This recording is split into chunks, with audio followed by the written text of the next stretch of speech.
भाजपा के पूर्व कार्यालय प्रभारी उत्कर्ष सैनी द्वारा सलमान किन्नर पर लगाए गए गंभीर आरोपों से शहर की सियासत और सामाजिक माहौल में हलचल मच गई है। उत्कर्ष सैनी ने आरोप लगाया है कि सलमान किन्नर धर्म परिवर्तन कराने का कार्य कर रहा है। उनके इस बयान के सामने आने के बाद मामला तूल पकड़ता नजर आ रहा है।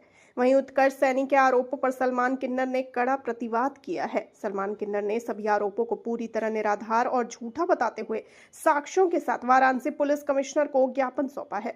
उन्होंने कहा कि उनके खिलाफ लगाए गए आरोपों का कोई आधार नहीं है और यह उनकी छवि को धूमिल करने की साजिश है। सलमान किन्नर ने पलटवार करते हुए यह भी आरोप लगाया कि उत्कर्ष सैनी स्वयं लगातार उन पर दबाव बना रहा था कि वो उसे किन्नर बनाने में मदद करे। सलमान किन्नर के अनुसार जब उन्होंने इस तरह की किसी भी मांग को मानने से इनकार किया तब उनके खिलाफ झूठे और मनगढ़ंत आरोप लगाए जाने लगे। सलमान किन्नर ने पुलिस प्रशासन से निष्पक्ष जांच की मांग करते हुए कहा कि सच्चाई सामने आने पर सभी आरोप स्वतः ही बेबुनियाद साबित हो जाएंगे। उन्होंने ये भी स्पष्ट किया कि उनका किसी भी प्रकार के धर्म परिवर्तन से कोई लेना देना नहीं है। फिलहाल ये मामला चर्चा का विषय बना हुआ है। पुलिस कमिश्नर कार्यालय में ज्ञापन सौंपे जाने के बाद अब प्रशासन की ओर से मामले की जांच और आगे की कार्रवाई पर सभी की निगाहें टिकी हुई हैं। मेरा नाम उत्कर्ष सैनी है। मैं भाजपा का पूर्व कार्यालय प्रभारी हूँ और इस समय लोक जनशक्ति पार्टी का मंडल प्रभारी हूँ।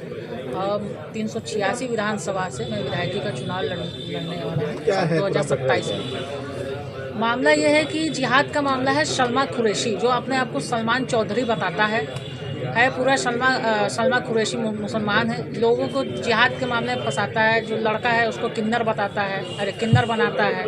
जो है उनको इस्लाम के प्रति जो उत्साहित करता है कि नहीं तुम इस्लाम कबूल कर लो। लड़कियों को प्रेग्नेंट कर देता है।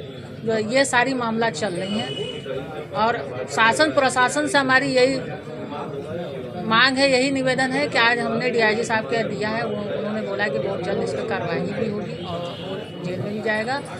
अगर नहीं होता है 1 हफ्ते के अंदर, शासन प्रशासन से हमारी यही निवेदन है कि काम हो और 1 हफ्ते के अंदर नहीं गया शासन प्रशासन जो है घुटना टेकने पे मजबूर कर देंगे। आई एम सलमा किन्नर।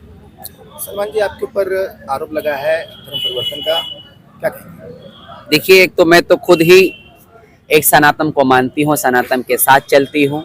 मैं खुद ही मंदिरों में जाती हूँ, जागरण कराती हूँ और मैं जुलूस वगैरह भी निकालती। सबने देखा होगा, तमाम मीडिया पत्रकारों को पत्रकारियों को भी पता है कि इस तरीके से धर्मांतर मैं कराती किसी का तो पहले खुद तो करती, खुद को या मुस्लिम बन के मैं बुर्का पहन के चलती या तो मस्जिदों में जाती, ये करती। तो फिर ये जो तथ्य हैं वो झूठ तथ्य मेरे पे जो आरोप लगा रहे झूठ है। सिर्फ उसकी एक ही ख्वाहिश है, उसको किन्नर बनना है। मेरे को 6 महीने से लगातार मेरे को मैसेज कर रहा है या तो मुझे किन्नर बनाओ, मेरा किन्नर आईडी बनवाओ। अगर साहब मेरा किन्नर आईडी नहीं बनाते हो, अगर से मुझे किन्नर समुदाय में नहीं लेते हो तो मुझे जहर देके मुझे मार दो। तो मैं होती कौन मारने वाली और मैं किन्नर बनाने वाली होती कौन हूँ? हाँ, ये तो मेरे समुदाय के मुखिया लोग ही तो डिसाइड करेंगे ना। अच्छा, ये बताइए कि जो आरोप लगा रहे हैं उनसे पहचान आपकी कब से है, कब हुई, कैसे हुई? देखिए, 6 महीना पहले इसने मुझे फोन पर मैसेज किया कि मुझे कोई किन्नर परेशान कर रही है, मेरे घर पे आइए। तो मेरे समाज के अधिकारी से नंबर लिया मेरा और लेकर मुझे फोन किया। मुझे किन्नर पसंद, मैंने उसकी जांच पड़ताल कराई। वो किन्नर के पास मैं बुलवाई उसको थाने पर। तो उस किन्नर ने यही बात बताई कि ये हमको लगातार रोज मैसेज करता है कि हमें किन्नर समुदाय में आना है। तो किन्नर ने गुस्सा के उसके घर पे गई और जब उसके घर पे गई तो फिर इसने मुझे फोन किया। तो हमने कहा कि चलो बाबू खत्म कर दो। फिर इसी वही बात मुझसे भी कहने लगा, ना बेटा मैं किसी स्टेट बंदे को मैं किन्नर नहीं बना सकती। अगर से तुम्हें लगता है कि तुम ट्रांसजेंडर हो, तुम किन्नर हो, तो तुम जाके मजिस्ट्रेट से अपनी एक कॉपी बनवाओ और कहो अदालत में जाके कि मैं ट्रांसजेंडर हूँ, पुरुष के रूप में पैदा हुआ मैं ट्रांसजेंडर हूँ। तभी इसने ये कुछ नहीं प्रोसेस किया और ये लगातार मेरे को प्रताड़ित कर रहा है कि मेरी किन्नर आईडी बनाई जिसकी मैं प्रभारी हूँ।